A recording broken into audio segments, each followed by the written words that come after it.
הרב משולם וייס ורעייתו איילין נישאו בשנת 1957. ימים ספורים לפני נישואיהם היו ביחידות אצל הרבי. So I gave the Rebbe the zettel, and the Rebbe looked at it, read it, and then he looked up, and he said to us, "You read Yiddish?" So I said, "Yeah, I speak Yiddish, I understand Yiddish." And my Kala, she said to the Rebbe, "I understand Yiddish, but I don't speak it that well. I don't express myself that well in Yiddish." So the Rebbe said, "All right, when I speak to the Chassan, I'll speak in Yiddish, and when I speak to the Kala, I'll speak in English." And that's what he did. So maybe a few seconds goes by, and all of a sudden, my wife starts to cry. And she looks at the Rebbe, and she says to him, "Can the Rebbe please ask the Chassan to leave the room? I want to speak to the Rebbe in private." Well, I was in shock. I think the Rebbe was also in shock. And the Rebbe gave me a look, and I just backed out and walked out of the room.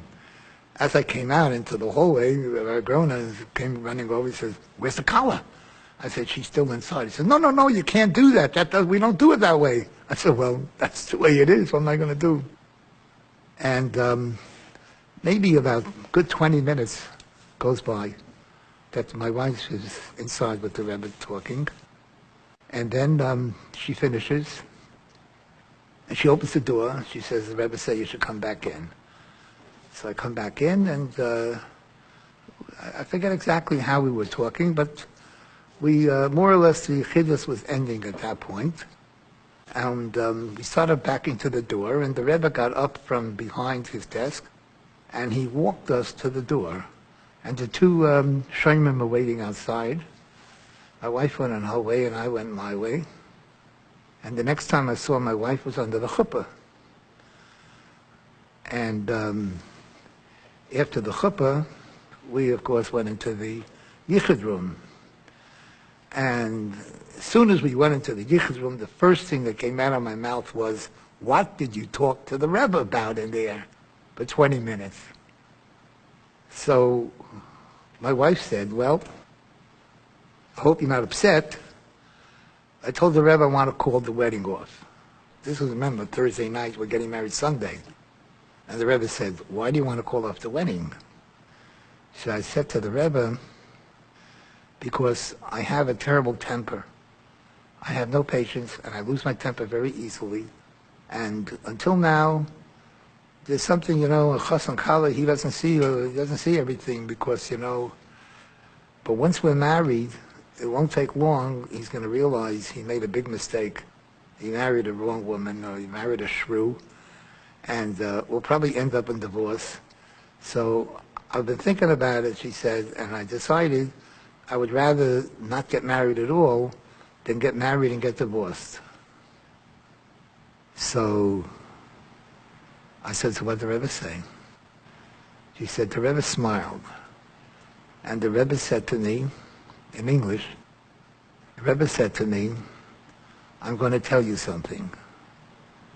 The Rebbe is going to bless you with many children. And the children will teach you patience. So there's no reason for you to call off the wedding. And until you start having the children, you should do volunteer work in a hospital, preferably with children in the hospital. And that will also help you become patient with people. And your temper will not be a problem.'" There's an amazing P.S. to this bracha that the Rebbe gave my wife. I'll tell you right now. We came back to Miami Beach, and we were there about 6 months. And my 18-year-old Beis Yaakov wife started to become very concerned that she hadn't become pregnant in those 6 months. So she tells me one day, she says, "I want to be examined by a doctor, by a gynecologist." So we asked around, and they gave us the name of one of the leading gynecologists in Miami. And my wife went in for an examination. And after examination, we're sitting in his office. And he looks at us and he says, "Well, I have very disturbing news to give you. He says to my wife, you have a condition that's called an infantile womb, which basically means that your womb never developed. And therefore, it is physically impossible for you to become pregnant, and you're going to be sterile for the rest of your life. So get used to it. My wife went out of there. She was absolutely devastated. So I said to my wife, well, you know, this guy's not the only doctor in town. Let's get a second opinion. So I asked around. I got the name of another gynecologist, and we went to visit him.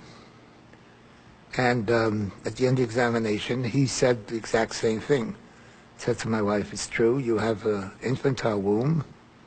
He said, but there's nothing that could be done about it. And that was it. We went home. I called up New York, spoke to Rebbe Groner, told him what the doctor said to report it to the Rebbe, and didn't get any answer, just asked for a bracha. And a month later, my wife became pregnant with our oldest son, Mordechai. The second gynecologist that we went to, he delivered my wife. In fact, he delivered all of our, I don't know if you know, we have 15 children, Kanai Nahara. He delivered all of our 15 children. So my wife at that time was 18 years old. Now we have to move the clock ahead, speed it up, and we get to where my wife is in her 40s. That point in her life when, you know, they have the changes, what they call a change of life. And she needed to be examined by a doctor. So she went to our primary doctor. And he suggested, and he gave her the name of, made an appointment for her to see a gynecologist. After examination, he says to my wife, you must be very disappointed, aren't you? And my wife says, disappointed? Why? He says, well, aren't you an Orthodox Jewish woman? And my wife says, yes. He says, well, I know among the Orthodox Jews, it's very important for them to have children. And I can see by examining you that you have an infantile womb, which tells me that you never had any children. It must be very disappointing in you to be married all these years and not to have had any kids. So my wife didn't say anything to the guy. She said, okay. She went home. I was waiting outside. And she comes out, and she's laughing. I said, what's going on? She tells me, we have a good laugh. So how do you explain that? The answer is very simple. The Rebbe gave you a bracha 2 days before your chasana, that the Rebbe is going to bless you with many children. So that's why you have your children, because of the Rebbe's bracha.